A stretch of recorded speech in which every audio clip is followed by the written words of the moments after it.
voy a compartirles hoy el capítulo 9. Capítulo 9 del libro de Daniel. Y hoy, con el favor de Dios, les quiero exponer cómo Daniel oraba. Daniel capítulo 9. Y que de acá podamos aprender, no solamente de oír, sino aplicarlo en nuestra vida. Me preocupa mucho eso. Ahí, mientras lo buscan, quiero hacer esta acotación, ¿no? Podemos tener una vida de lectura y de meditación en la palabra que pueda ser envidiable, si existe ese término entre los cristianos, válido, que no existe obviamente. Y no tener ni siquiera una vida de oración mínima. Nada, absolutamente nada. Entonces, nuestro corazón se vuelve duro, se vuelve frío, nuestra mente se vuelve, o corre el peligro de volverse orgullosa y creer que todo lo entiende. Por conocer de Dios, pero conocer a Dios va más allá solamente de la lectura, va en la meditación, y la meditación requiere oración y reflexión y cuestionarse y pensar y reflexionar y replantearse, que eso es una práctica que todo cristiano tiene que tener. No se asusten, porque meditación no significa dejar la mente en blanco nada más. La palabra nos insta a meditar en las Escrituras y la palabra nos enseña a examinar nuestro corazón. Eso también es meditar sobre lo que Dios dice y cómo estamos nosotros. Y creo que una de las grandes fallas que puede tener el cristiano hoy en día va hacia los dos extremos. El otro día conversaba con algunos hermanos y me hablaban de su vida de oración, admirable vida de oración. Pero claro, nos vamos a los dos extremos. Una vida que solo lee la palabra y solo consume la palabra y lee, pero no se abre. El otro día hablamos de tener diálogos profundos con Dios, abrir el corazón delante de Dios, exponer desde lo más profundo nuestra necesidad, nuestro deseo, lo que nos pasa. Entonces una persona que lee y no se expresa delante de Dios, no habla delante de Dios, no va a ver respuestas de Dios en su vida. Porque Dios está ahí, ¿no? Pronto para que uno golpee, llame o le busque. ¿Y eso qué está hablando? ¿Una vida de qué? ¿De lectura? No. Una vida de oración. Una vida de oración. Pero también tenemos el riesgo de tener una vida de oración y no conocer las Escrituras. Entonces, la pregunta es, ¿a qué Dios le estoy orando? Porque si yo me junto con un testigo de Jehová o un mormón o con cualquier otra secta y me empiezan a hablar de Dios, parece que vamos a estar hablando del mismo Dios y vamos a elevar una oración. ¿A qué Dios? ¿O de qué manera Dios espera que yo eleve mi oración? ¿Qué es lo que enseña su palabra? ¿De qué manera debo orar o de qué manera me debo presentar delante de Él?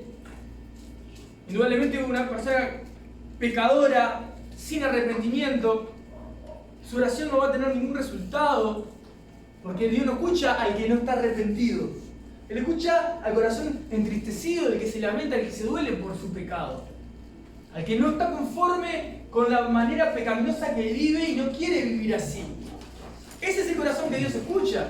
Cuando Dios escucha su oración, responde a ese corazón. Porque ese corazón está orando en la voluntad de Dios. La voluntad de Dios es que nos apartemos de toda maldad y le sirvamos a Él. Entonces, necesitamos tener una vida, o si hablamos como el alimento, un alimento balanceado. Tenemos que estar nutridos de la palabra de Dios.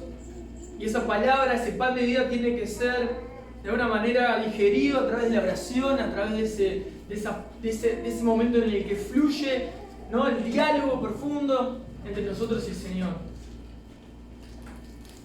El Espíritu Santo desde nuestro interior fluye como un río de agua viva, y eso hace referencia a que nuestra relación con Dios es constante.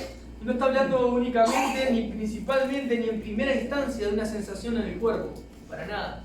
Sino está hablando de que Dios es un Dios tan vivo y tan lleno de sabiduría infinita que su sabiduría sobrepasa todo nuestro entendimiento y fluye constantemente en la vida del creyente que le busca, el que busca conocerle. Entonces quiero compartirles un poco el libro de Daniel, el capítulo 9. Ahí van a tener por título Oración de Daniel por su pueblo. Les voy a tener algunos pasajes y vamos a ir compartiendo un poco sobre esto. Dice, en nombre de Jesús: en el año primero de Darío, hijo de Asuero, de la nación de los medos persas, que vino a ser rey sobre el reino de los caldeos, en el año primero de su reinado, yo, Daniel, miré atentamente en los libros el número de los años de que habló Jehová al profeta Jeremías, que habían de cumplirse las desolaciones de Jerusalén en 70 años. Y volví mi rostro a Dios el Señor, buscándole en oración y ruego, en ayuno, cilicio y ceniza. Y oré a Jehová mi Dios e hice confesión diciendo: ahora, Señor, Dios grande, digno de ser temido, que guardas el pacto y la misericordia con los que te aman y guardan tus mandamientos.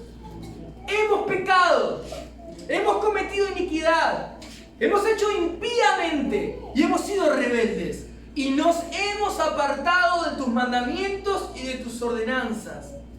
No hemos obedecido a tus siervos, los profetas, que en tu nombre hablaron a nuestros reyes, a nuestros príncipes, a nuestros padres y a todo el pueblo de la tierra. Tuya es, Señor, la justicia, y nuestra la confusión de rostro, como en el día de hoy lleva todo hombre de Judá, los moradores de Jerusalén y todo Israel, los de cerca y los de lejos, en todas las tierras a donde los has echado a causa de su rebelión con que se rebelaron contra ti. Oh Señor, nuestra es la confusión de rostro de nuestros reyes, de nuestros príncipes y de nuestros padres, porque contra ti pecamos. Amén. Ahí en principio. Bueno, ahí, para ponernos un poco en el contexto, esta oración de Daniel sucede cuando ya el pueblo de Israel estaba cautivo y ya se estaba finalizando, por decirlo de una manera, la profecía de Jeremías, que iban a estar 70 años en cautiverio. ¿Sí? Entonces, Daniel en ese momento, en el primer año del rey Darío, ya en el año como casi 70, ya estaba en los últimos años, dice que fue al libro y miró el número de años que hablaba el profeta Jeremías y dijo que eran 70. Y él se encontró de esta manera delante de Dios. Dice: y volví mi rostro a Dios el Señor, buscándole en oración y ruego, en ayuno, cilicio y ceniza. Las últimas dos eran prácticas propiamente dichas del pueblo judío. Cilicio y ceniza. Pero a mí, lo interesante de esto, y lo que quiero que veamos hoy, es la vida de oración que llevaba Daniel. La vida que Daniel había desarrollado, porque Daniel conocía quién era nuestro Dios, porque él era usado por nuestro Dios. Y hay algo bien interesante en esto, que vamos a ver, que se lo vengo compartiendo de la prédica anterior y de las anteriores también, que por más que nuestro Dios es soberano y conoce todas las cosas, y que nada se escapa de su voluntad, y que nada se escapa ni un milímetro hacia adelante o hacia atrás, Él tiene control de absolutamente todo, de lo que comienza y lo que va a terminar. Todo ya está dicho, ya está hecho por Él. A pesar de todo eso, que Él tiene control de todo, Él determinó la forma en la que las diferentes situaciones acontezcan y las causas y los efectos de cada cosa. Y una de las formas en la que Él estableció, a pesar de su soberanía, para que Él pueda llevar sus planes a cabo en la tierra, es la vida de oración de sus hijos. La vida de oración de los hijos de Dios es la que Dios determina como instrumento para llevar a cabo sus propósitos divinos en la tierra. Entonces yo pienso, ¿no?, sin hacerlo muy elocuente, cómo es nuestra vida de oración y cuántas respuestas a nuestra vida de oración hemos visto de parte de Dios. Cuando nuestra vida se sumerge en una vida de oración, Pero no hay oración que requiere una vida de temor, una vida de reverencia, una vida de sujeción, una vida en santidad. Elementos básicos en la vida del creyente. Para que Dios escuche nuestros ruegos y nuestros clamores. Por ahí Pablo le dice a Timoteo que sea un vaso limpio, ¿sí? Útil para toda buena obra, un vaso de honra. Está haciendo referencia a que, bueno, el instrumento que Dios usa no puede ser un instrumento que esté usando o lo estén usando, o vos como instrumento te estés usando de una manera que no honre al Dios que te salvó. Tu oración no va a ser respondida de la manera que esperás, porque no vas a estar orando en la voluntad de Dios, porque de hecho tu voz ya está saliendo fuera de la voluntad de Dios, porque tu vida está fuera de la voluntad de Dios. Porque tu vida en santidad no es en santidad, o tu vida en reverencia no es en reverencia, o tu vida en sujeción no es una vida en sujeción. Entonces Dios no va a responder la oración de un rebelde. Por eso Daniel, y a mí lo que me impactó de Daniel es como él se pone en la misma bolsa porque pertenece al mismo pueblo. Dice, volví mi rostro a Dios el Señor, buscándole en oración y ruego, en ayuno, silicio y ceniza. Y oré a Jehová mi Dios e hice confesión. Confesó diciendo, ahora Señor. Y miren la forma en la que él ora, no se presentó de cualquier manera. Pero él conocía las profundidades de nuestro Dios y lo grandioso de nuestro Dios, porque él lo reconoce como Señor, Dios grande, digno de ser temido. Fíjate que, ¿por qué es digno de ser temido? Y porque claramente ellos estaban hacía 70 años casi en disciplina. El castigo por vivir fuera de la voluntad de Dios. 70 años. Yo les contaba hace muchos meses atrás, cuando predicaba sobre los 70 años de cautiverio, que había personas que habían nacido en disciplina. No conocían lo que era el templo del Señor, porque estaba destruido. No conocían lo que era poder ir y reunirse delante de Dios. Generaciones que nacieron dentro del cautiverio, dentro de la disciplina de Dios para el pueblo, para el castigo de Dios para con el pueblo. Y los últimos, los que estaban ya llegando a los 70 años antes de salir, pudieron empezar a ver la construcción del templo y algunos estuvieron allí. Pero yo pienso en esto, nuestra vida afecta tanto, para bien o para mal, según la determinación, según lo que nosotros, cómo nos determinemos parar delante de la vida que Dios nos llama a vivir. Nuestra vida de oración, si quizás suene muy, no creo que suene como fanatismo, ni como algo loco, porque la oración en sí misma no va a tener poder. Lo que tiene poder es a donde llega la oración, y ese es Dios. Pero el Dios Todopoderoso determinó que la oración sea el instrumento. ¿Para qué? Para que Él, de ese instrumento, que la oración nuestra llegue al trono de la gracia y sea respondida. Tú me decís, ¿la oración tiene poder? En sí misma no. ¿Pero la oración es poderosa? Claro que es poderosa. Porque una oración eficaz puede mucho, la oración de justo puede mucho. ¿Qué quiere decir puede mucho? ¿Que la oración en sí misma va a hacer algo? No, la oración a donde va dirigida, quien la recibe la oración, es totalmente poderoso y puede darte mucho más de lo que puedes entender o pedir. Pero la oración tiene que ser bien dirigida, la oración tiene que ir limpia, la oración tiene que salir santa, la oración tiene que ser profunda, y la oración tiene que conocer que al Dios que se le está hablando no es un Señor con S minúscula, ni es un Dios así nomás, que Él no te mira y no te sigue tus pisadas. Es un Dios que está pegado a vos y no se te despega en ningún momento. Que cualquier cosa que hagas, Él está ahí. Cualquier cosa que se te escape, Él está ahí. Cualquier cosa de la que no te arrepientas, Él está ahí. Mirando, pegadito a vos, todo el tiempo. Y si querés decirlo de alguna manera más, no está ahí como algo chiquitito. Es tan enorme, tan gigante, que vos capaz que no te das cuenta, pero Él está ahí, sobre todo lo que te está aconteciendo. Esperando que la oración, que Él determinó que esa es la forma de relacionarse con sus hijos. Es el Dios grande, digno de ser temido. ¿Por qué? Porque obviamente disciplina. Obviamente ellos estaban bajo disciplina de Dios. 70 años. Y piensen eso.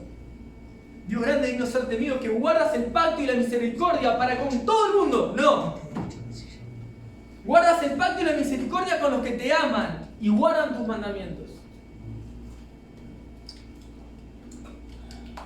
Vemos respuesta de Dios a nuestras oraciones cuando llegamos frente a un Dios reconociendo quién es Él, reconociendo que somos nosotros delante de Él, buscando esa misericordia, buscando que Dios no nos dé lo que merecemos. Eso es misericordia. Porque ¿qué merecemos el castigo? ¿Qué merecemos la disciplina? ¿Qué merecemos las espaldas de Dios por pecar, por pecar, por pecar, por pecar? ¿Y qué pasa? Todo lo contrario, misericordia de Dios. Dios no nos da lo que merecemos y tenemos abierto el camino a través de la sangre de Cristo para poder llegar al trono de la gracia, para alcanzar gracia. ¿Qué es gracia? Es que Dios nos da lo que no merecemos. Perdón, sanidad, aliento, esperanza, fuerzas. Podría seguir. Ahora Daniel se coloca delante de Dios Todopoderoso, reconociendo quién es este Dios Todopoderoso. Y comienza su oración o su reconocimiento del pecado, diciendo: hemos pecado, hemos cometido iniquidad, hemos hecho impíamente. ¿Vieron? Hemos pecado, la palabra pecado es cerrar, o sea, hemos cerrado. Reconozco que me equivoqué, que erré, fallé. ¿Nos cuesta tanto decir eso? Erré, me equivoqué, pequé. Miren, después dice, hemos cometido iniquidad, o sea, hemos hecho maldades. Y ahí como que afina un poco más, ¿no? Porque es, no solamente reconozco que me equivoco, reconozco que hago cosas con maldad. Ay, ay, ay, reconozco que hago cosas con maldad. ¿Vos podés reconocer tu corazón así? Porque si me decís que tu corazón es pecaminoso y que muchas veces no actúas con maldad, todavía no conoces tu corazón. Hace unas semanas me encontraba con una persona que está acercándose a Cristo nuevamente y yo le decía un poco lo único que te sucedió fue que vos pudiste lograr ver cuán perverso es tu corazón con todas las maldades que cometiste. Pero así todo no sabés cuán perverso llega a ser. O sea, ¿cuánto más puede llegar a ser tu corazón engañoso y perverso? ¿Cuánto más malo podés llegar a ser? Te descubriste fuera de la voluntad de Dios diciéndome hoy, no puedo creer lo que llegué a hacer. Bueno, y podés llegar a hacer cosas mucho peores, porque tu corazón puede llegar a ser mucho más malo fuera de Dios. Por eso la exhortación, ¿no?, del Señor en su palabra a que no nos salgamos del camino angosto, de que pongamos el pie de nuevo si pisamos fuera de su voluntad, dentro de su voluntad, ¿no? El camino angosto, nuevamente, Él es el camino. Y Daniel sabía perfectamente que el pueblo no había pecado, había cometido maldades de todas maneras. Hemos hecho impíamente, o sea que vivimos una vida fuera de tu agrado, de manera no santa, de manera pecaminosa, con maldad. Y hemos sido rebeldes. O sea, mi condición frente a lo que hago maldades, que cometo errores, que actúo de manera impía, sabiendo que actúo de manera impía porque sé lo que es vivir una vida santa, una vida pía, y vivir una vida impía, no santa. Y yo veo que el pueblo ha actuado de manera no santa. Eso es lo que decía Daniel. Y hemos sido rebeldes. ¿Cuál es mi condición frente a esto? Rebeldía. ¿Sabe por qué? La rebeldía era peor todavía, porque sabían claramente lo que la palabra de Dios estaba exhortándoles a hacer y ellos querían hacer lo contrario, y buscaban hacer lo contrario para hacer lo que ellos querían.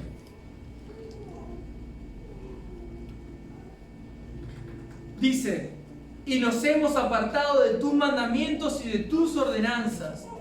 No hemos obedecido. ¿A quiénes?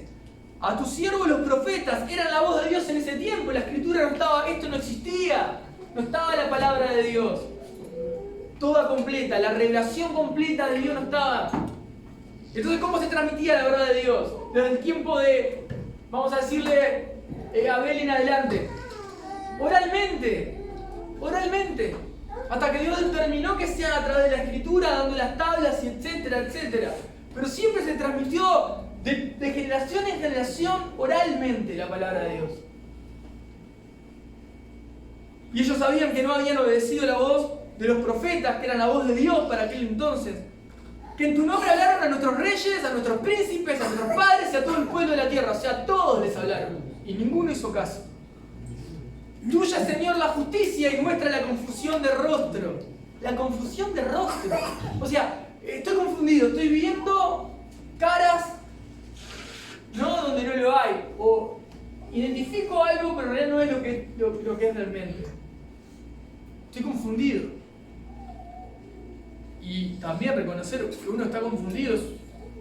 Creo que uno que reconozca que está confundido puede decir que hay una gotita de humildad. Porque qué difícil es decir estoy confundido, no entiendo, ¿no?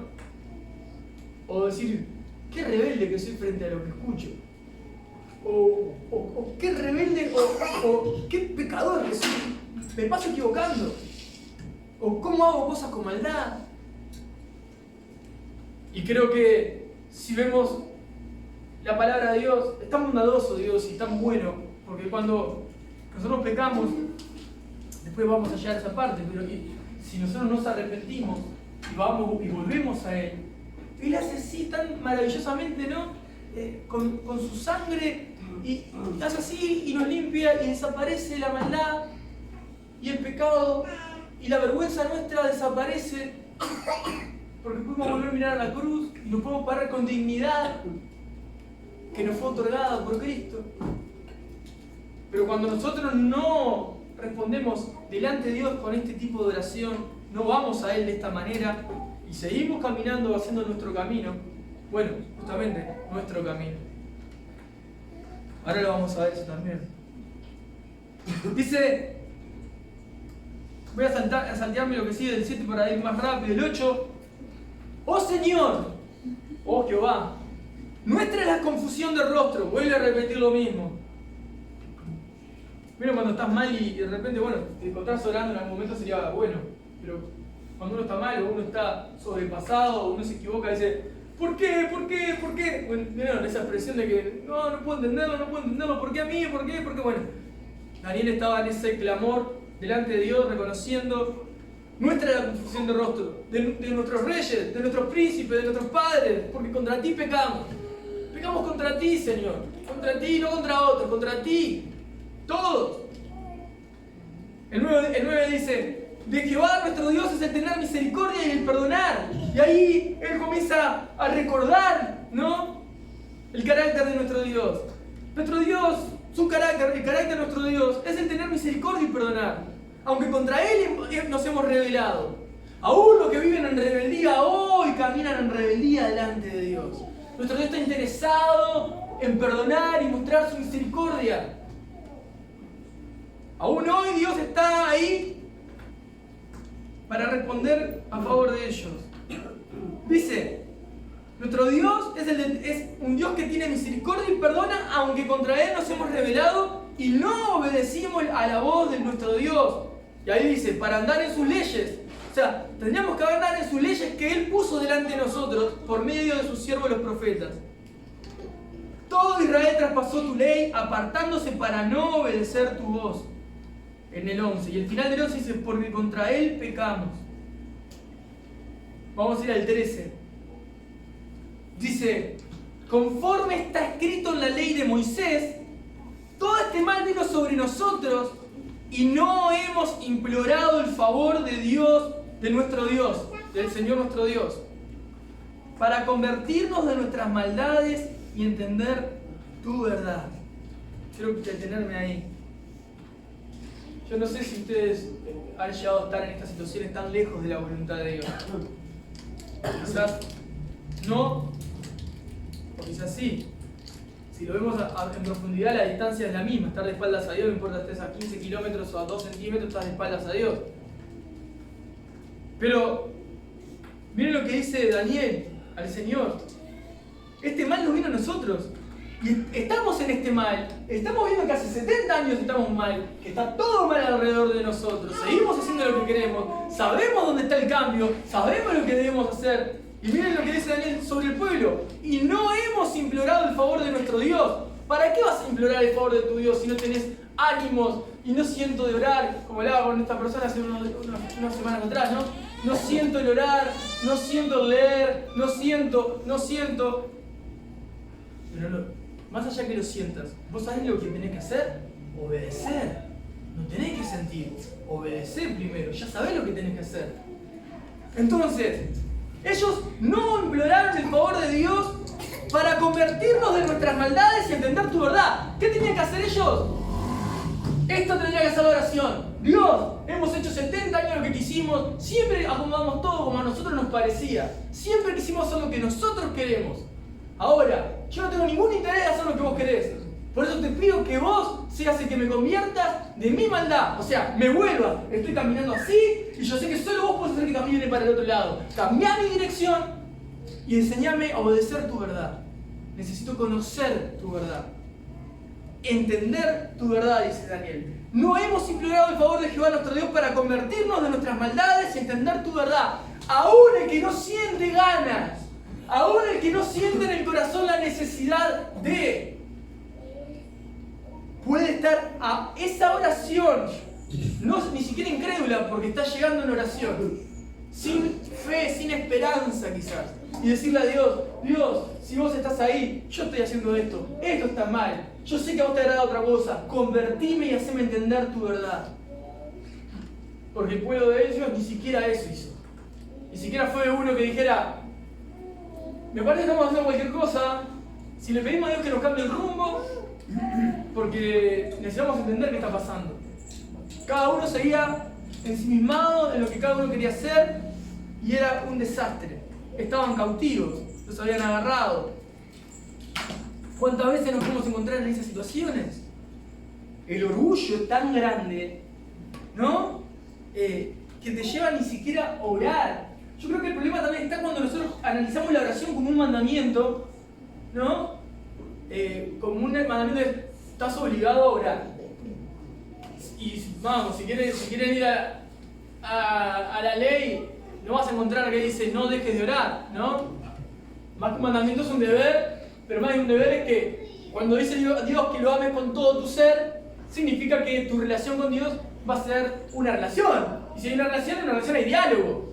No puede existir una relación sin diálogo. Entonces se entiende que en el mandamiento está implícito, si amo a Dios, voy a hablar con Él. Tengo deseo estar con Él, deseo que me escuche, deseo expresarle mis sentimientos, mis inconformidades, deseo expresarle mis quejas y necesito su favor. Señor, no llego a fin de mes, ¿puedes hacer algo por mí? Señor, estoy siendo tentado. ¿Qué puedo hacer con esto? Me equivoqué, Dios. No sé cómo pararme delante y pedir perdón. Esas son muestras de humildad. ¿Por qué? Porque sabemos que es un Dios, ¿quién es un Dios? Es un Dios grande, ¿quién es Él? Es un Dios bueno, es un Dios que está pronto para perdonar, es un Dios que está pronto para bendecir, para sanar, para restaurar, para levantar. Pero si yo me coloco en la postura, con la tesitura, ¿no?, del pueblo que estuvo 70 años en cautiverio, indudablemente no voy a tener ningún anhelo, ningún deseo de abrir mi boca delante de Dios, sino que mi orgullo, yo paso a ser mi propio consejero, yo paso a ser mi propio proveedor. Una vez, recién estábamos de novios con Lali y me encontré con unos hermanos que no están ahora acá, hace años que no los veo, pero estábamos charlando en una de esas charlas. No sé, yo estaba contando, estaba preocupado por el sustento y preocupado, no sé qué, y hablábamos, ¿no?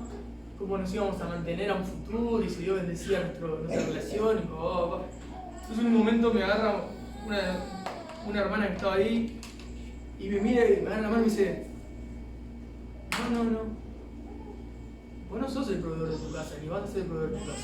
El proveedor de tu casa es el Señor, y no se te olvide jamás. Y eso fue así, como una daga al corazón.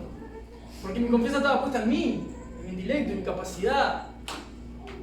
Y si se sostenía ahí, Dios me iba a mostrar que no es ahí. Por más que sea lo que sea, no iba a funcionar. Fue un golpe duro al orgullo. Pero la vida de oración hace que todas nuestras cargas y preocupaciones sean oídas delante de Dios. Y Dios dice que Él responde la oración de sus hijos. Y Él dice que la oración puede mucho. Y Él dice que el que confía en Él va a hacer. El que le pide a Él responde. Entonces, ¿qué implica eso? Implica una vida de oración. Una verdadera vida de oración. El publicano estaba orando, ¿se acuerdan? De una manera irreverente, de una manera, vamos a decir así, como el reglamento enseña. Pero sí, yo les leería un poquito algo más para poder entender un poco más esto. Hace un tiempo atrás se lo leía con respecto a las ofrendas, pero yo quiero leerles algo porque me interesa.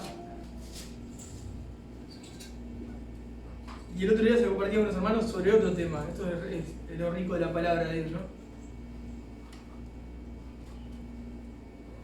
Dice,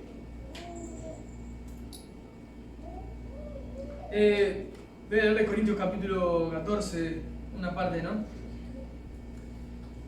Dice, así también ustedes, si por la lengua no dieren palabra bien comprensible, ¿cómo se entenderá lo que dicen? Porque hablan al aire. Eso con respecto al don de lenguas. Importante, ¿no? Ahí habla, si vas a hablar en lenguas, hay personas que no entienden qué sentido tiene que lo hagas. Ninguno. Habla en tu casa, callá en la iglesia, dice Pablo. Por eso no nos van a ver hacer ese tipo de cosas acá. Ahora, eso también aplica a la vida natural, lo más común. Si yo no soy claro en mis palabras, nadie me va a entender. Si yo no soy claro con Dios, ¿cómo voy a esperar una respuesta clara de Dios a mi necesidad? Si yo no la expongo claramente, ¿cómo van a decir amén a los que están alrededor mío si no entienden de lo que estoy hablando? Palabra bien comprensible. Bien comprensible. Dice, tanta clase de idiomas hay seguramente en el mundo y ninguno de ellos carece de significado, pero si yo ignoro el valor de las palabras, seré como extranjero para el que habla y el que habla será como extranjero para mí. Así también ustedes, que anhelan dones espirituales, procuren abundar en ellos para edificación de la iglesia. La intención del don, ¿cuál es? Edificar la iglesia. Los dones que Dios ha repartido edifican la iglesia, no son para el egoísmo de uno, no son para la soberbia ni el ego, sino para la edificación del cuerpo de Cristo. Por lo cual, el que habla en lengua extraña, pida en oración poder interpretarla. Y miren lo que dice el 15. ¿Qué hago entonces? Oraré con el espíritu, pero oraré con el entendimiento. Entonces, no está desprendido el espíritu de la razón. Porque el entendimiento tiene que orar. Tengo que orar con entendimiento. Yo te escucho orar, por ejemplo, y yo te digo, pará, ¿qué fue lo que dijiste recién? No sé. No estás orando con entendimiento, estás orando en el espíritu, desde tus emociones. Porque ahí está hablando de espíritu desde las emociones, con emoción. Espíritu, con el alma, pero con la razón, con el entendimiento, entendiendo lo que estoy diciendo. Entonces mi oración tiene que ser clara a Dios. Acá está hablando de los dones, pero miren, oraré en el espíritu, pero oraré también con el entendimiento. Cantaré con el espíritu, pero también cantaré con el entendimiento. Estamos cantando, estamos adorando a Dios. Estamos cantando congregacionalmente y yo estoy cantando la canción, pero estoy diciendo, ahora cuando llegue ya prendo el horno a casa, por ejemplo, ¿no? Mis emociones están todas a flor de piel, pero mi mente está en otro lado. Mi actitud externa parece que está acá, pero mi corazón está lejos. ¿Se acuerdan, no? De labios, parece que está todo bien, pero el corazón, kilómetros de distancia. Entonces, tenemos que orar con entendimiento y tenemos que orar en el espíritu, sí, ambas, no con una sola ni con otra sola. No una persona fría que ora elocuentemente con su mente, ¿no? Toda una elaboración y una emoción, no existe la emoción. Ni tampoco una persona ferviente en emociones que llora, el moco tendido en el piso, clama, se revuelca, todo, terminó, se levanta, sigue como si no pasó nada. ¿Qué cambió en tu vida? Absolutamente nada. Entonces, ¿qué está pasando? Tu espíritu, tu emoción, sí. Que fue un desahogo, ¿sabes? Tuve una semana difícil en casa. Y que la semana que viene vas a venir a hacer lo mismo y no va a cambiar nada. Tu entendimiento nulo. No cambiaste la actitud, no buscaste cambiar la situación. De eso se trata. Oraré en espíritu, oraré con entendimiento. Tengo que entender lo que hablo. Tengo que entender, tengo que ser claro con lo que hablo. Para con los demás. Y ese demás también entra a Dios.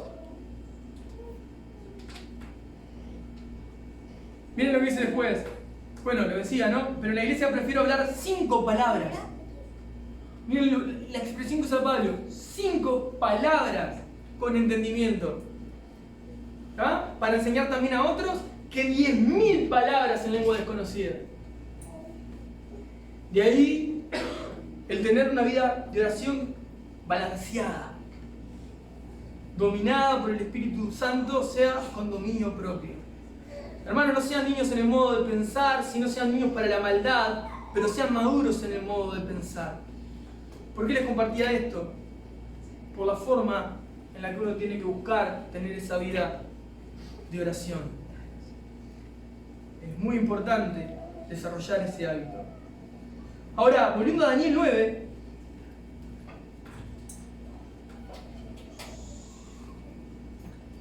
a mí me sorprende la cantidad de veces que Daniel reconoce la maldad de él, ¿no? Del pueblo, y la capacidad de él de interceder por otros. Porque siempre hay motivos de oración. Yo no sé si eso lo piensan, ¿no? Hoy escuchaba un poco esta prédica sobre la oración y yo decía, qué bueno que dice lo que iba a compartir. Habla de, me suma lo que estaba leyendo todas estas últimas semanas. Y pensaba eso también, ¿no? No sé, no tengo nada por qué orar. ¿Cómo no tenés nada por qué? Vos no tenés. De algo vas a tener una eternidad con Dios, de algo van a tener que hablar. Claro. Estoy en un momento tan glorioso, estás casi transfigurado, ¿no? En gloria ya. No tengo nada, no tengo ninguna necesidad. Yo tengo millones de necesidades.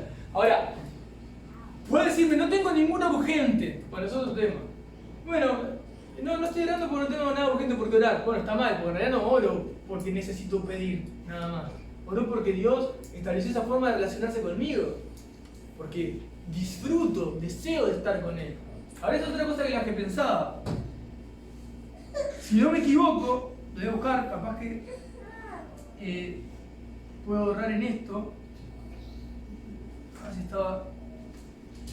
Hay un texto que les quiero leer cortito. Están los profetas menores. Ya con eso tienen que buscarlo. Tengo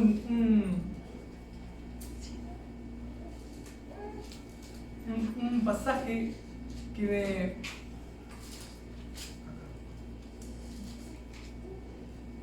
me dejó pensando y meditando si nosotros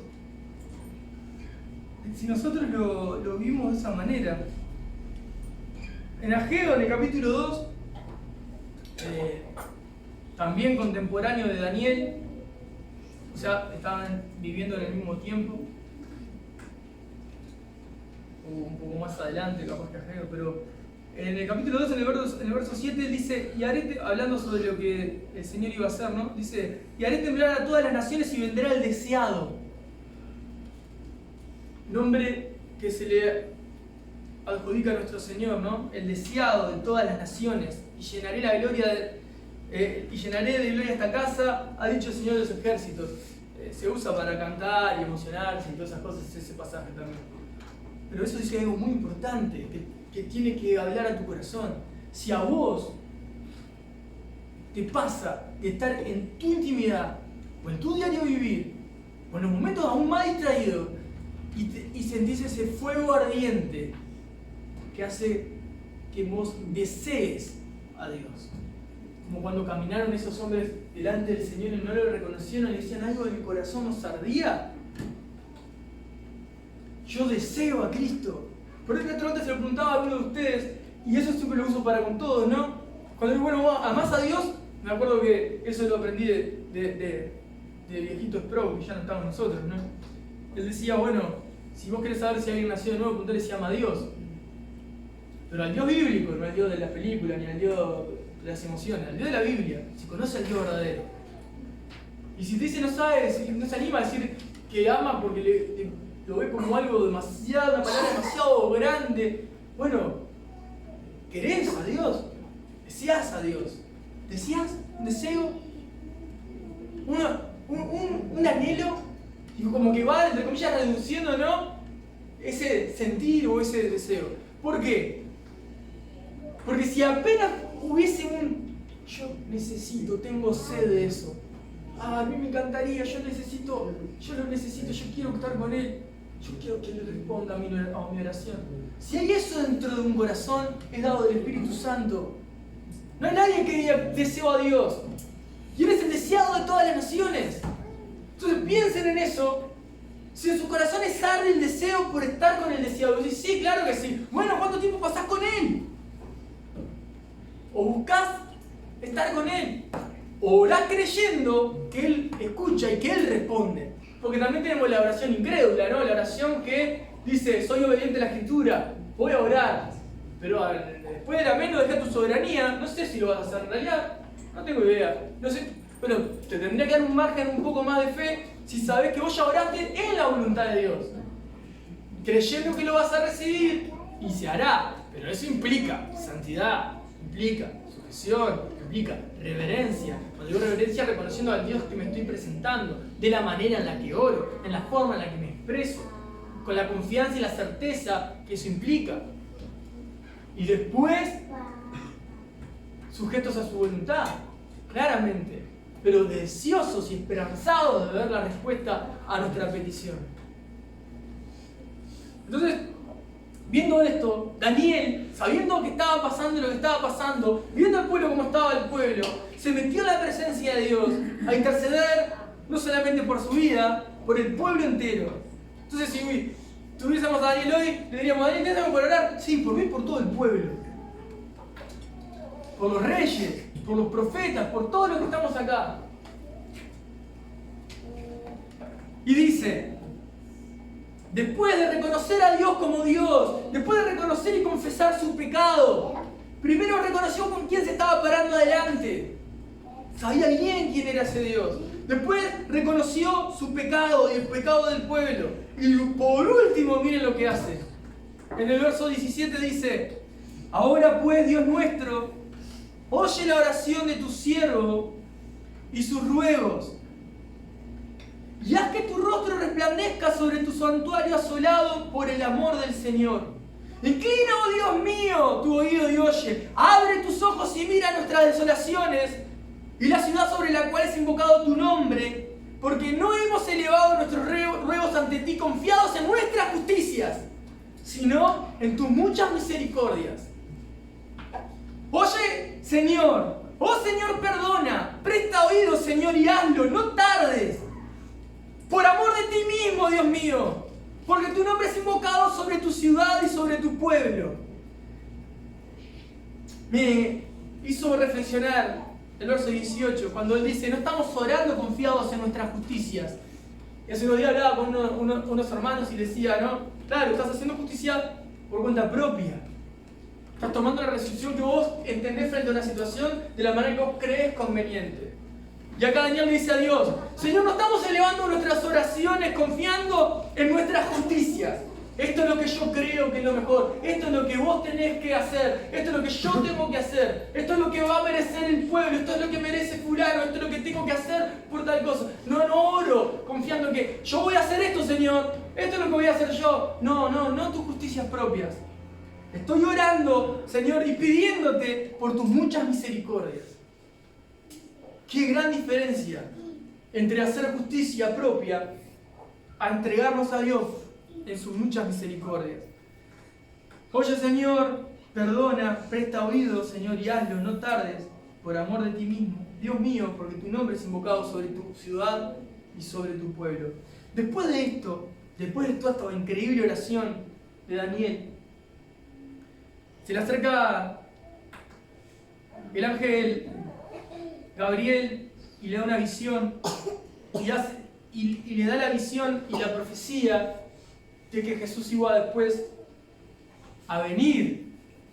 Si quieren les leo algo por ahí para que ustedes se sorprendan. Esto fue como 500 años antes de la venida de nuestro Señor.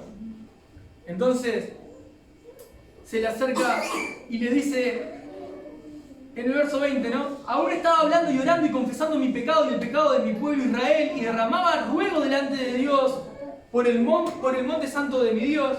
Aún estaba hablando en oración cuando el varón Gabriel, a quien había visto en la visión al principio, volando con presteza vino a mí como a la hora del sacrificio de la tarde.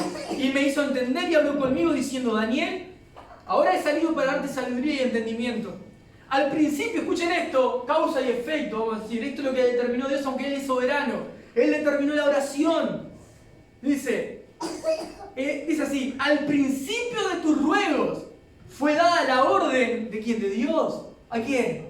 Al ángel. Al principio de tus ruegos fue dada la orden, y yo he venido para enseñártela, porque tú eres muy amado. Entiende pues la orden y entiende la visión.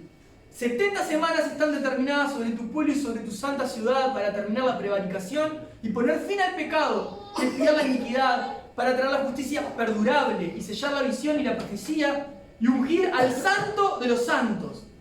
Sabe pues y entiende que desde la salida de la orden para restaurar y edificar a Jerusalén hasta el Mesías príncipe, con P mayúscula y Mesías con M mayúscula, habrá 7 semanas y 72 semanas. Se volverá a edificar la plaza y el muro en tiempos angustiosos. Y después de las 62 semanas se quitará la vida del Mesías. Mas no por sí, o sea, no por él mismo. Y el pueblo de un príncipe que ha de venir destruirá la ciudad y el santuario, y su fin será con inundación, y hasta el fin de la guerra durarán las devastaciones. Y miren más, agrega más, eso pasó en el año 70, como yo ya les expliqué. Y por otra semana confirmará el pacto con muchos, a la mitad de la semana hará cesar el sacrificio y la ofrenda. Después, con la muchedumbre de las abominaciones, vendrá el desolador, hasta que venga la consumación y lo que está determinado se derrame sobre el desolador.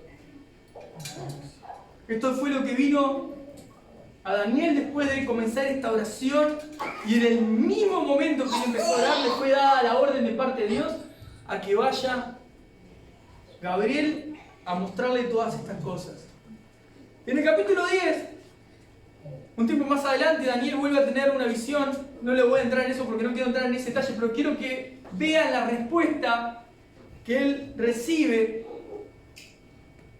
Dice el verso 11: y me dijo Daniel, varón muy amado, está atento a las palabras que te hablaré y ponte en pie, porque a ti he sido enviado ahora. Mientras hablaba esto conmigo, me puse en pie temblando. Y escuchen esto. Entonces me dijo: Daniel, no temas, porque desde el primer día que dispusiste tu corazón a entender y humillarte en la presencia de tu Dios, entender y humillarte, comprender la voluntad de Dios y humillarte delante de la presencia de Dios, conocer sus palabras, estar en su presencia en oración. Fueron oídas tus palabras, y por ser oídas tus palabras y a causa de tus palabras yo he venido. La respuesta de Dios por la oración de Daniel. Entonces, hermanos, si ustedes quieren, desean a Dios, quieren ver sus vidas transformadas, necesitan saber ser buenos administradores, necesitan salir de una crisis emocional, existencial, familiar, emocional, amorosa, económica, o la que quieran poner, oren a Dios. Oren a Dios. Pidan a Dios. Yo con esto no puedo, Dios. Pero vos sos el Dios Todopoderoso. Y vos sí podés con esto. Señor, yo no puedo salir de esto, pero vos sí podés sacarme de esto. Señor, yo reconozco que eres digno de ser temido. Y yo muchas veces no tengo temor ninguno de tu palabra.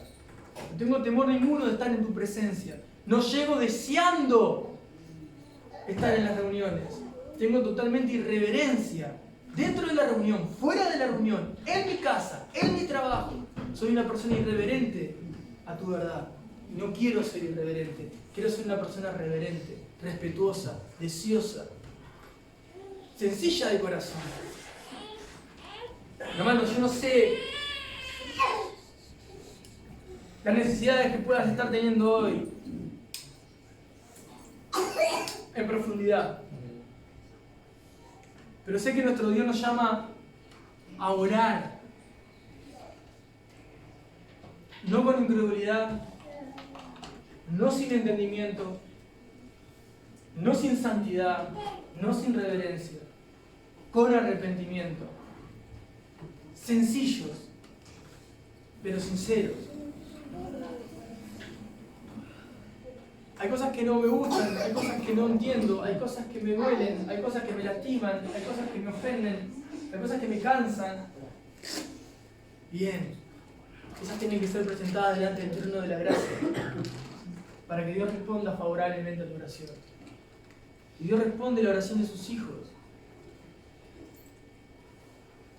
Como les dije la vez pasada, quizá tengamos que ejercitarnos unos a otros en la oración de esta forma para que podamos ver el fruto de una vida de oración. Leíamos el pasaje de Santiago 5 cuando habla que Elías oró fervientemente, ¿verdad? Dios le respondió y volvió a orar y Dios le volvió a responder.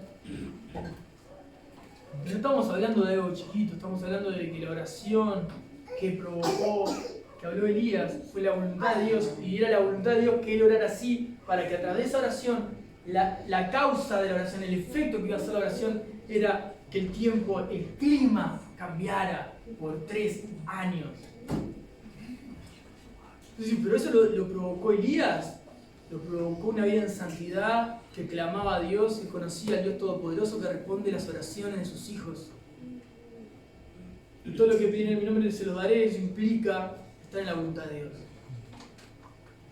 Entonces, este hombre, que era sujeto a pasiones similares a la nuestra, oró de una manera que trastocó el clima, sí, no por su poder, no por la oración en sí misma, sino como él decía, porque esa oración iba dirigida en la voluntad de Dios al trono de la gracia. Entonces, yo no sé, quizás vos hoy me podés decir que tenés una gran vida de oración. Quizás puedas creer que tenés una gran vida de oración también. Quizás muchos la puedan tener. No dudo que no todos oramos, porque todos queremos acercarnos a Dios. El hecho está en que si en una relación uno habla y el otro no responde, tiene que haber un signo de interrogación. Ya sea en los matrimonios, en las relaciones más comunes, padres e hijos, entre amigos, uno habla y el otro responde, uno habla y el otro responde, el otro habla y el otro escucha. Si nosotros no logramos escuchar a Dios, que es entender su palabra, no vamos a entender su voluntad. Pero cuando pedimos no entender su voluntad, sino que Él actúe, porque nosotros no podemos actuar, ahí ya no es entender su palabra, sino que yo necesito ver tu mano, Dios, en lo que yo no puedo hacer. Necesito que me ayudes, porque no sé qué voy a hacer con esto. Necesito una respuesta inmediata, necesito socorro, necesito que me hagas una puerta que no veo por ningún lado abierta, necesito tu intervención divina. Ahí necesito ver a Dios actuando y yo ya no puedo tener ningún tipo de injerencia en eso. Ahí es cuando yo tengo que decir, bueno, Señor, te necesito, yo no puedo, cambiame, Señor, yo no puedo, necesito ver tu mano, quiero ver tu mano en esto. Cuando empezamos a ejercitar esa vida, no se hace tediosa, se hace deseosa. Cuando no hay oración, no hay relación con Dios. Cuando no hay una vida de oración, no hay una relación con Dios. Cuando no hay meditación en la palabra, no hay una relación con Dios. Pero hoy estamos apuntando a la vida de oración. La vida de oración es una vida, la vida de oración es la vida del creyente. Creyente. ¿Por qué? ¿Por qué creyente? Porque le habla a alguien que la mayoría de la gente dice que no lo ven, pero según él responde. Pero sos un creyente que no habla con el que no ves. Porque Moisés eso estuvo como viendo al invisible. Entonces mi vida tiene que ser una vida de oración. Mi vida tiene que ser tan molesta que quizás molesta en el sentido, molesta a mi carne, que cuando veo una necesidad o veo algo, digo, bueno, pará, no, vamos a orar. Pero mi oración no tiene que ser una lavadiente, ni tiene que ser una cumplir con el reglamento, como decía ahora. Mi oración tiene que ser una oración profunda, sincera, creyendo que voy a ver el favor de Dios sobre mi vida, sabiendo que Él responde a la necesidad de sus hijos. y vamos a darle su mano. Yo sé que muchos de ustedes están viviendo momentos en los que están orando y están viendo el favor de Dios en su vida, respondiendo oraciones. Bueno, eso se tiene que mantener. Y eso solo lo aplica solo en lo que vengo viendo que Dios responde, sino en una cantidad de otras áreas que también Dios responde. Entonces empiezo a establecer una relación profunda con Dios. Bueno, voy a orar por esto. Si es así, Señor, si vos querés, si vos te estás tratando yo hable contigo, si vos me decís que yo te hablo y vos vas a responder, yo me aparto para vos. Y quiero orar de una manera ferviente, de una manera que a vos te agrade, que esté en tu voluntad, para poder ver tu mano. Y me voy confiado sabiendo que te lo dejé a vos, al Todopoderoso. Y que Él va a responder y va a tratar mi asunto. Ese asunto no queda archivado en el cielo. Eso llega directo al trono de la gracia. Y Dios lo responde. Entonces, si ya estás teniendo un tiempo de confusión de rostro, si estás en un momento de rebeldía, o un momento sin ganas incluso, tu misma oración puede ser sincera y decir, Señor, no siento ganas. Pero vos sos el que me convierte a mí. Convertime. Y si alguno de ustedes nunca estableció esa relación con Dios, sepan que no conocen a Dios. Y la oración tiene que ser, Señor, soy un pecador, necesito arrepentirme, necesito volverme a vos. No quiero vivir mi verdad, quiero vivir tu verdad. Y esa verdad incomoda mi carne, pero fortalece mi espíritu, transforma mi alma, transforma mis pensamientos, me hace vivir la voluntad de Dios. Ya no vivo como a mí me parece.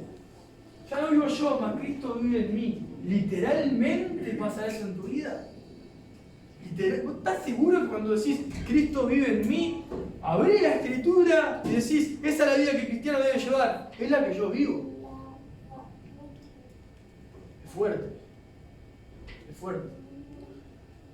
Mejor sería, es la que deseo, la que procuro, la que le pido constantemente, la que necesito que Él me ayude para poder hacerlo. Porque eso me mantiene en humildad. Necesito esa vida, quiero vivir en santidad, Señor. Necesito reverencia, necesito respeto.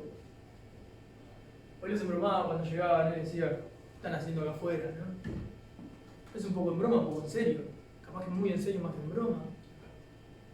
Porque tampoco tenemos que tener esa religiosidad de estar llorando a los gritos, temblando en el piso. Que de hecho ni siquiera eso es bíblico. Pero sí estoy deseando llegar a estar en la presencia de Dios. Necesito adorarte, Señor. Yo necesito estar contigo. Yo necesito llegar y que no sé qué pasó alrededor mío, el tiempo se va a detener. Yo quiero estar con vos. Yo necesito pedirte, necesito adorarte, necesito cantarte. Disfruto cantarte, disfruto orar, disfruto llorar en tu presencia. Quiero aprovechar en el tiempo. Es mi rato contigo, es mi tiempo contigo. Estoy toda la semana esperando para poder estar con vos de esta manera.